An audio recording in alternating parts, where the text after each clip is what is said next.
7 साल से कैमरे के सामने बैठकर फिल्मों को दिल से महसूस करके आप तक पहुंचाता आया हूं, लेकिन जिस रात मैंने the Kerala story 2 goes beyond देखी, उस रात पहली बार लगा कि स्क्रीन पर चलती तस्वीरें नहीं, किसी के इरादों की परछाई चल रही है। और यकीन मानिए, ये रिव्यू गुस्से से नहीं, टूटे हुए भरोसे से निकल रहा है। 15 करोड़ के बजट से 300 करोड़ की कमाई का शोर जब आपके कानों में गूंजता है तो उम्मीदें अपने आप 70 mm पर फैल जाती हैं। लेकिन जैसे ही फिल्म शुरू होती है, आपको एहसास होता है कि ये कहानी नहीं, कटिंग्स का कोलाज है। जैसे किसी ने व्हाट्सएप यूनिवर्सिटी की फाइलें खोलकर उन्हें बैकग्राउंड म्यूजिक के साथ जोड़ दिया हो। पोस्टर देखते ही पहला सवाल आता है कि पुराने चेहरे कहाँ गए, वो आत्मविश्वास कहाँ गया जिसने पहली फिल्म को खड़ा किया था, और क्यों हर फ्रेम में क्वालिटी से ज्यादा जल्दी दिखती है। याद है जब द केरला स्टोरी आई थी तो बहस थी, आक्रोश था, लेकिन साथ में एक सिनेमैटिक संरचना भी थी। यहाँ बहस है पर बुनियाद नहीं, शोर है पर सीन नहीं, डायलॉग है पर आत्मा नहीं। फिल्म का हर सीन ऐसे डिजाइन किया गया है जैसे किसी ने तय कर लिया हो कि आपको सोचने नहीं देना, सिर्फ रिएक्ट करवाना है। और जब सिनेमा सोचने से ज्यादा भड़काने लगे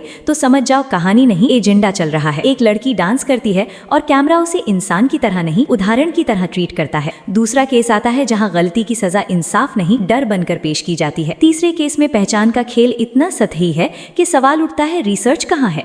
वो 10 साल की मेहनत वाला धैर्य कहाँ है जिसकी बातें कभी मेकर्स किया करते थे? यहाँ किरदार इंसान नहीं, पोस्टर हैं, रोबोटिक चेहरे जो चीखते ज्यादा हैं, महसूस कम करते हैं। और जब फिल्म अपने ही टाइटल से कनेक्ट ना कर पाए तो समझिए फ्रेंचाइज सिर्फ नाम का ताज पहन कर आई है। बीच बीच में ऐसे डायलॉग डाले गए हैं जो तालियां बटोरने के लिए लिखे गए लगते हैं, लेकिन थिएटर में बैठा इंसान तालियां बजाते हुए भी अंदर से खाली महसूस करता है, क्योंकि सिनेमा का काम जख्म को रेदना नहीं, उन्हें समझना होता है। मुझे कंट्रोवर्सी से दिक्कत नहीं, मैंने द कश्मीर फाइल्स को 5 स्टार दिए थे क्योंकि वहां दर्द था, रिसर्च था और एक डायरेक्टर की साफ नीयत दिखती थी। मैंने द बंगाल फाइल्स को भी सराहा क्योंकि वहां सवाल थे, यहाँ सिर्फ नारे हैं, यहाँ कहानी नहीं, कन्वीनियंस है। सबसे ज्यादा दुख तब होता है जब रियल लाइफ विक्टिम्स की बात करने का दावा करके फिल्म उनके दर्द को बैकग्राउंड स्कोर बना देती है, जैसे इमोशन नहीं, इफेक्ट चाहिए था। हर बार जब स्क्रीन पर कोई तीखा डायलॉग आता है तो लगता है अभी शायद कोई लेयर खुलेगी, अभी शायद कोई गहराई मिलेगी, लेकिन हर उम्मीद अगले सीन में टूट जाती है।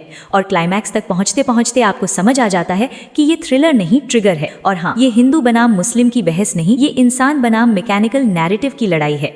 क्योंकि जब फिल्म इंसान को सोचने की जगह सिर्फ सिर हिलाने पर मजबूर करे तो वो सिनेमा नहीं, प्रोग्रामिंग लगने लगती है। मुझे ट्रोल करना आसान है, कहना आसान है कि दीदी को कुछ नहीं पता, लेकिन सिनेमा को प्यार करने वाला दिल जब निराश होता है तो उसकी आवाज थोड़ी कड़वी जरूर होती है, झूठी नहीं। अगर कमाई ही पैमाना है तो ठीक है, ये फिल्म जीत गई, लेकिन अगर सिनेमा पैमाना है तो माफ कीजिए, यहाँ story telling 0, acting double 0, research अनगिनत 0 में खो गई।